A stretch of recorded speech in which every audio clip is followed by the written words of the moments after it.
Welcome, everyone, to Expat Hoops, where we talk to basketball players who have played pro careers outside of the U.S. Today, we talk to Fredericksburg, Virginia native Rashard Kelly. He's been a part of a lot of teams notable to the DMV. From Chancellor High, he set out for Bishop O'Connell for high school before finishing at Massanutten, all while playing AAU for the vaunted DC Assault program. From there, he prepped a year at Hargrove before picking Wichita State as his college home in 2014. Since graduating, he's been playing in high-level leagues in Russia, Italy, Turkey, and now in France. But before we get into it with Rashard, wanted to remind you that we have a new permanent home for our content on our website, expathoops.com. For all our audio podcasts, you can find us on outlets like Apple, Spotify, Stitcher, and of course, you can still find us on our YouTube channel where we put additional content out. But now, let's get into it with our guest today as he joins us today from Dijon, France. Welcome to the pod, Rashard. Thank you, fellas. Thank you for having me. Well, been wanting to sit down with you for a while now. Glad it all came together. Wanted to start off a little bit in college before we get into your overseas career. You're Fredericksburg, Virginia native. Like you said in the intro, been all over the DMV and the notable places. Chose Wichita State. That turned out, I'd say, okay for you. You went to the NCAA tournament all 4 years while you were there. Tell us how you wound up there and what some of your offers were like at that particular time. My parents helped me make that a great decision. We went to Coach Marshall's office on my official visit, and he had I think about 8 or 10 conference championship rings and trophies from different non-conference tournaments, dating back to Winthrop. And we didn't see that on previous visits. Like I said, we visited George Washington. We was able to visit George Mason a couple times, as you know. VCU was able to take a visit to just a couple teams, a couple of different towns in Maryland. Just kind of wanted to give myself the best opportunity to come in and make an impact right away and play for a coach that's going to push me every day. Well, mission accomplished. You guys won the Missouri Valley Conference all 3 years while you were there. The last season that you were there at Wichita State, you guys were in the AAC switch. You finished tied for second. That's kind of been one of the things with college basketball that, the changing landscape, whether it's the transfer portal or conference realignment, things like that. I was wondering if you would talk a little bit about the transition into a new league. Like I said, 3 years in a row win the conference title, then you move up to another one. Although you do make the NCAA tournament, you don't win the conference. What was that like adapting to a new conference at that particular time? We didn't have the familiar faces that we had, when we played Illinois State and Northern Iowa. We knew what they was going to give you. So we went to the American, honestly, every night with a team gave us their best shot. We had Houston, SMU. We had good teams as far as Tulane was even good that year. Cincinnati, us versus Cincinnati was a dogfight. And so every game was a high-level game, and a lot of pros left the American that year, the year before, and they keep coming out the American. So it was just the level. We had to step up as a level as a university, as a team, and we started off great. We adjusted. We tied with Houston or Cincinnati that year for first. Yes, sir. Isaac Brown, a former assistant there when you were at Wichita State, is now the head coach. How did you feel about him being named head coach? And if you could talk about the community that it's like. I imagine that there's still some sort of solidarity, for lack of a better word, of people, since Isaac Brown was a member of the coaching staff when you were there years ago, that helps keep people together there. Yeah, I'm glad they was able to keep a familiar face around. Coach Brown was a great asset to us. It was he was like the good cop, bad cop with Marshall. And he understood what it took to push us as players individually. He would pull aside he just knew what triggered us. And he had great success last year. He was able to finally get the tag as the head coach. And he was able to make a good little bit of money for him. And that's what I'm proud of, just him taking full advantage of the opportunity he was given. And even though it wasn't perfect to start off, but he won a conference championship while doing so. And so he's just going to continue to try to keep the level of excellence high in Wichita State. And that's one of the things that in watching the TBT, I definitely remember seeing him pop by as the tournament went on, as Wichita State was a host site. So that's also nice to see that essentially still coming by and supporting the former players as you guys are members of the aftershocks. Mhm. And that's kind of what we had. We always had a big family-oriented alumni. Even while you're on campus, the guys pop in and out. Any questions that Instagram, Twitter, Snapchat, they're available to you. So your disposal. Nobody's Hollywood in Wichita. Everybody's human. We're on the same level, and we understand where we come from. That's actually one of the interesting things is that in transitioning, you went to school either, direct overlap or, a couple of seasons overlap. There's a high quality caliber of players that are coming in and out of the program. I'm sure playing professionally was always likely the goal for you, but at what point did it start turning into a reality for you? Like, what did that process look like in terms of saying, okay, I've always wanted to play professionally. My eligibility is starting to run out. I actually need to start thinking about whether it's NBA opportunities, Europe, overseas. What did that actually look like to you tangibly? Coach Jans was a great assistant coach, and him and Coach Heyer, they kind of just kept pushing in my ear like, yo, Rashard, you can make a lot of money playing basketball. Just stay in the gym, stay focused, and could keep building your craft. Like when I was in Wichita State, I was all about defense, rebounding, and hustling. And now, like, I see the other side of it where I have to be an asset on the offensive end. I have to make decisions. Coaches trusting me now to make decisions. And that's just being around great players like the Rons, the Freds, the Landrys, Connors, the Kills, just being in that environment every day where we're pushing each other. So it's like the level of excellence just rises in the atmosphere. And what was the process like in terms of finding an agent at that point once you had departed Wichita State for the pro game? That's probably one of the trickiest things about being professional is finding the right agent for you. I started off with a group called JCK. They grabbed me and my teammate Daryl Willis, and they put us in a great position starting off. And that's kind of what you want. You kind of want a guys who got background in the game. Try to look for players who kind of did it before you so you can follow the path. Don't make it too hard on yourselves. And so they had real ties with Kyle Hines. And my agent just kept relating me to Kyle Hines, try to be like Kyle Hines. So that's how I went to Russia, and I ended up playing in Parma my first year. And Kyle Hines was in Cessna, and he just kept telling me, call Kyle, get in touch with Kyle, ask Kyle this, ask Kyle that. And so that's kind of how I just chose my agent, just trying to make sure I started off on the right note. It's actually a really significant name. And I know that some of our listeners might know who Kyle Hines is, but if you could basically briefly sum up how important is a guy like Kyle Hines and what he's done as that relates to you? He's one of the most winningest Americans to ever play overseas. I think he got like 4 European championships between Olympiacos and CSKA. He doesn't have to do anything spectacular on the offense end. He's a great defender, rebounder, and he's 6'6" and plays around the rim. And it's a problem. Teams fear him and organizations love him, and at the age he is, and he's in Milano at the moment, it's not too taxing on his body, and he's able to still perform at a high level. I mean, he's involved with a lot of off the court activities too, in terms of like EuroLeague. He's pretty much like the face of, I think he has his own podcast that's supported by EuroLeague. I mean, the guy is everywhere. So, I mean, I don't want to start saying Michael Jordan of overseas or anything like that, because the game doesn't necessarily translate like that. But in terms of visibility of an American, I can't really necessarily think of any other singular figure as of right now. So that's why I asked that question. Sure.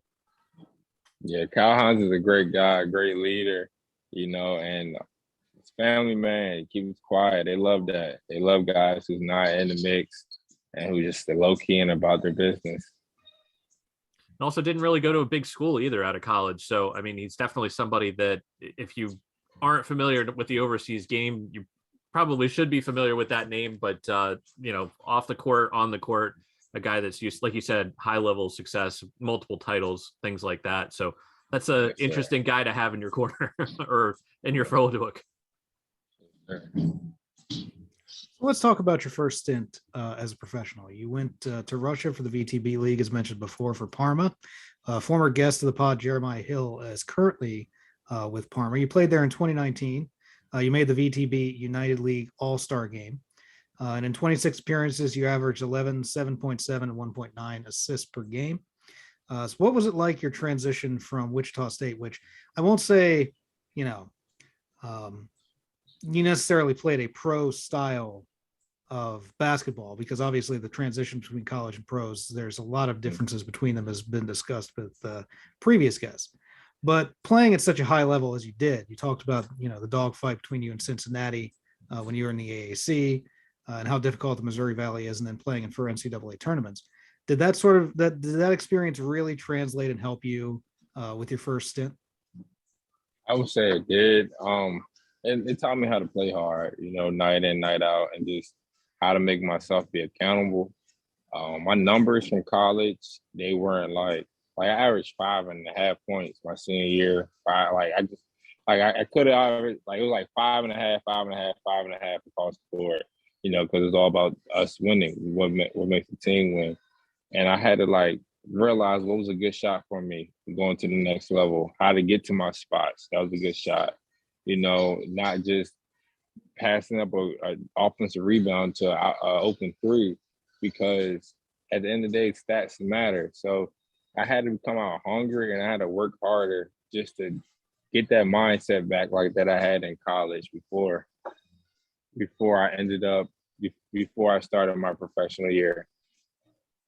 And that's actually kind of an interesting thing. We talked about it with Will Thomas, who went to George Mason, and the way he tells it, he could always kind of take the outside shots. He's kind of a power forward down in the block in college, wasn't asked to really gravitate out too much now in the Euro League.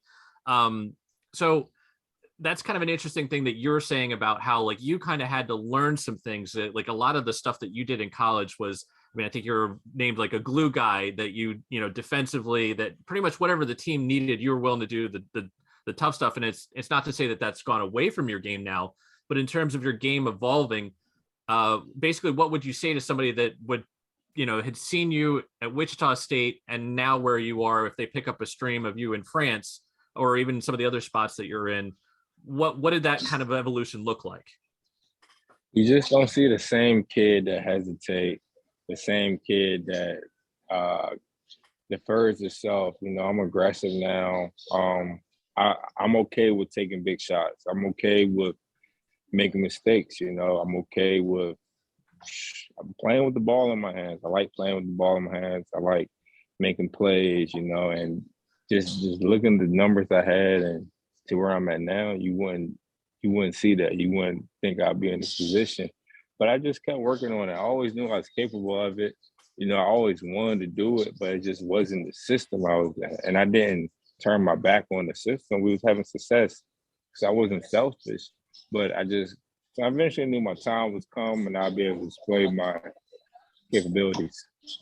Well, and speaking to that also, it's not selfish when you're, as an American, as an import, you're usually asked to do those types of things where you're asked to do a lot. So it's really, even though the style on the court might be different, it's the same thing that you're being asked to do, is basically do something for the team, except now your role's slightly different than it was in the college game. Yes, sir. Yeah, my coach, he's Bosnian. His name is Nenad Markovic. I played for him last year in Gaziantep, Turkey, and he brought me along with him to Dijon. And he kind of reminds me of Marshall. Play hard, but he gives you the freedom. As long as you're playing hard, he can live with your mistakes. So I appreciate him giving me that leeway. So from Russia, you end up transitioning into the Italian league, the LNBA, for Trentino. So you signed a 1-year deal with Aquila Basket Trento, and the Euro Cup, you averaged 10.6 points per game. That was in July 2019. In March of 2020, though, of course, the thing that happened to most people on our podcast at this point that have been here happened. COVID broke out and you had to return to the United States from Italy. So talk to us about your first season in Italy and then how things changed in March of that year. I had a good team that year. We was just clicking. You know, I had Aaron Kraft as my point guard. I had James Blackman from Indiana as our two guard. Justin Knox. You know, we were just finally getting it together. I actually played the 5 that year in Italy. Italy's a smaller league when it comes to big men. So I was able to play the 5, be a mobile, you know, kind of like a point center, you know, because they did a lot of short roll things with me where I make a decision off of it. But Italy was fun. It was a great year. You know, I thought we was getting ready to make a playoff push. And then March comes around and the local guys, the Italians, like, they're freaking out.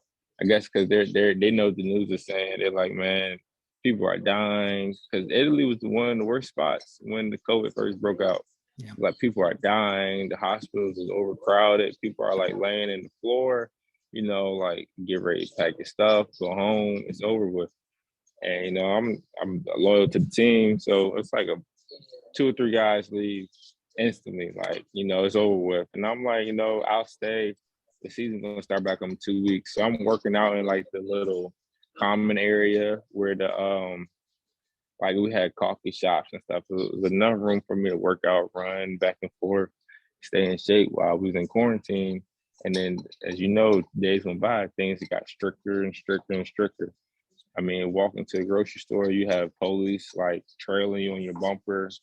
At the grocery stores, like in the single lines, get in and out. It's just like a Day of the Dead type moment. Like you couldn't imagine it. So that was hectic, you know, just because I didn't know personally originally how serious the COVID was until I started until it hit the United States. And then I was like, okay, this is something serious. So it was like I had to make a split decision, either leave Italy instantly or I was gonna be stuck there until the end of May. So I had to leave instantly and I was able to make it home like March 16th or something. But I was really unaware. I was prepared to stay for the rest of the season to finish out the season. I mean, that's originally what I had planned, but the COVID cases got too severe. And so what did you do in that time between you leaving Italy and eventually heading back overseas? You know, I was at my family house in Tulsa. They had like 50 acres. So you'll see me out there just running laps, figure out different things to do. It was hard to get in the gym. It's like you had to have like time slots, you know, to write down where you wanted to get in the gym. So I was being creative, working out outside, you know, until things open back up, lifting things in the yard, just on some country old school type workouts, just doing whatever I could to stay in shape. Lifting bales of hay, perhaps. Yeah, tossing them great seriously. distances. They got a farm out there, so I'm out there helping put together a horse. I don't even know what is it called, but wherever it keeps the horses in. You know, they had pigs. They needed help carrying to the back of the trucks. I did all of that just to stay in shape. Well, it is a good way to stay in shape, but perhaps not a good way to practice basketball. So I have to ask you, when did you end up heading back overseas? And what was that like transitioning back into it? Because your next stop was Turkey. Yeah, I left for Turkey around like August 15th, kind of the normal start time. My agent was kind of like, he didn't really want me to like leave instantly, but I was trying to secure a job. You know, I just had a son, I got a family, so I'm trying to make sure I got some income coming in. So he was trying to get me to wait, but I'm just like, I can't wait right now. Like, I gotta make sure I got something. So I went to Turkey. I ended up having another good year in Turkey. And, you know, we made the playoffs, ended up playing Ephesus in the playoffs, but it was another successful year for that program. And you mentioned it a little bit earlier that your coach in Turkey wound up getting hired at the current spot that you're at in Dijon. What was that conversation like in terms of, was there coordination between the coach and your agent, or basically essentially the coach say to you, look, I want you, what's your agent's info? How do we get this done? Yeah, but last year I was joking with him. You know, he could be a little hard to play for. So I was like, man, I can't wait till I play you again. I'm gonna give you 30. And he was like, what makes you think I'm not gonna bring you with me next year? And so he says that. So summer comes around and he's calling me like, Kelly, how's everything going? He's like, well, I'm about to become the coach of Dijon. I'd love to bring you with me. And after that, it's like, they coaches and they work mysterious ways. It was like a little pre-press article coming out saying I signed to Dijon. And I was like, I didn't sign to Dijon yet. So he kind of like put the hush down on me and put me under his armpit, and brought me with him. It's all good. It's working out now. But at the moment, I was kind of mad at him because I'm like, man, everybody says I'm signing Dijon, and then nothing's official yet. But it all worked out in the end. Yeah, that's a way of depressing your market a little bit. Yeah. Well, hey, being But- in Dijon isn't a bad way to go. I don't think that the evening coffee that you're having there seems to be suiting you well. Yes, sir. Yes, sir. It's a cool little vibe. So now you've actually played 4 seasons, 4 different places between Russia, Turkey, Italy, and France. Tell us what it's been like, kind of comparing and contrasting all those different with what the pros and cons are in each of your stops. I learned everywhere I've been, I was able to learn. I had good veterans ahead of me. Like this year, I got David Austin. He was like tied with Steph Curry or battling Steph Curry when they was in college together. So I learned from him every day. Learning how to be successful. Like everywhere I go, I want to dominate. That's my goal. Everywhere I go, I want to be one of the best in the league. So in the French league, it's super athletic. So easy layup is not happening. So now you really have to run to the rim, finish most as athletic as you can, and now like just adapting. Like in Turkey, I was able to push the pace. I was able to play with the ball in transition just because of the style of play. And just each year, I just see my game change and me just get more and more comfortable to try to prepare me for the highest level.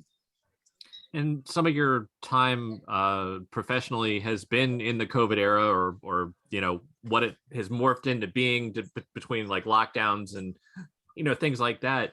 Off the court, what would you say your experiences off the court in all your different spots so far have been? Try to learn more about what I like. I try to help prepare for my future as much as I can. Just different business ideas I want to tap into, do research on it, and then just learn. Like each year, I try to find a local person. Like Russia, I had a local guy who was awesome. He even taught me Russian. He made sure I was safe. He took me in places like little speakeasies. You wouldn't even, if you walk on the streets, you wouldn't even notice them. You walk inside the buildings, amazing restaurants. So try to find like a guy who teach me the culture each place I go to, just so I could like have them experiences when I leave. Sounds like a fixer to me. Like that's basically in journalism what we call a person that is on the ground and is helping us out with different things. So that's kind of the same deal. And as far as your current setup, do you have any particular perks or anything like that? And actually, one of the other things I think I was looking on Instagram, is your family actually with you, or are they back home? They just recently left. They left last week, but they were with me for a while from the start of the season. And I know that's something that is a difficult thing of playing overseas, being away from your family. So, was that something that you were actually able to get in your contract, or did you essentially have them flown over on your own dime, basically? The team gives us like 2 tickets, so I use one of them for your flights. And just with us leaving at the same time, it was easier. So like she wouldn't have to take a stroller and suitcases at the same time. So it helped, but it helped me get settled in too. I was able to spend the first time I was able to spend time with my son for his birthday. I wasn't alone for my birthday, so it all helped out. It all worked out. Absolutely. And part of the reason why I asked that question is from everybody we've talked to in France, I don't think that there's a single bad story. So there's a reason why I asked those questions. But in terms of looking at the rest of your season in LNBA, what are your hopes and expectations realistically for the team this year? Well, we also play Champions League too. So we're doing the qualifying round for Champions League. We want to qualify for top 16 and eventually advance to the top 8. And then LMB is pretty good this year, you know, compared to last year's. So we just want to finish top 6, top 5. You know, it's going to be hard to beat the EuroLeague teams out, but we can compete with them. You know, we have, like I said, we had a new team, new coach this year. So when we first started, we really didn't, you know, we were trying to figure everybody out as a new team would. And now we're getting the roll of things, getting the hang of things. So it'll be exciting the second half of the season. We definitely wish you the best of luck in terms of the remainder of your season. How is COVID doing in your area of France right now? I just got out of quarantine, but the European government is a little bit different than the States. They're on top of it, you know, and for some reason they wanted all the cases to go high so they could shut everything down and then reopen it up. So they're at the start of the reopening process. I mean, can't really argue with what they're doing as opposed to what we're doing. So yeah, it's not great. Thanks again to Rashard Kelly for sitting down with us for this episode of Expat Hoops. Remember to subscribe to our YouTube channel, follow us wherever you get your audio podcasts, and to visit our new website, expathoops.com, for all the latest.